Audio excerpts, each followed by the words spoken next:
प्रहार जनशक्ती पक्षाच्या वतीने राशन धान्याचा होणारा काळा बाजार यासाठी जिल्हाधिकारी यांना निवेदन देऊन आवाज उठवण्यात आला होता।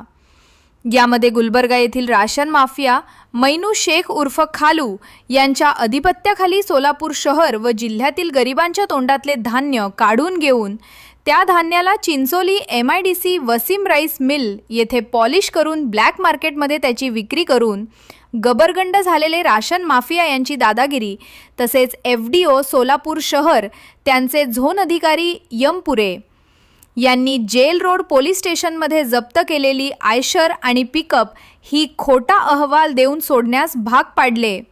यामध्ये झालेली आर्थिक तडजोड लक्षात घेता जनसामान्यांचा रोष ओढावला आहे। कुठल्याही पद्धतीचा धान्याचा नमुना न घेता संबंधित प्रयोगशाळेत न पाठवता कुठलीही चौकशी न करता धान्याने भरलेली गाडी सोडली कशी याचा प्रश्न निर्माण झालेला आहे।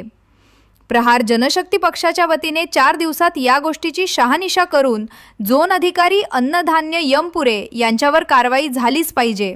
तसेच राशन माफिया कोड आहे हा खालू लाखो करोड रुपयांचा मलिदा राशनच्या धान्यातून कमावतो, याला कुणाचा आशीर्वाद आहे व पोलीस स्टेशनमध्ये दादागिरी करणारे कोण आहेत हे राशन माफिया यांच्यावर जीवनावश्यक वस्तूंचा काळा बाजार करतात, म्हणून यांच्यावर कारवाई होणार का? अन्यथा प्रहार जनशक्ती पक्षाच्या वतीने FDO अन्नधान्य पुरवठा कार्यालय यांच्या कार्यालयाचा ताबा घेऊन आंदोलन करण्यात येईल। या सर्वस्वी परिस्थितीस प्रशासन जबाबदार असेल।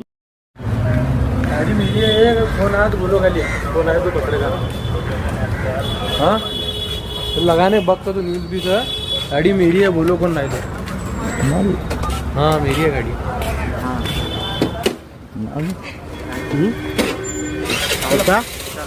क्या नाम है?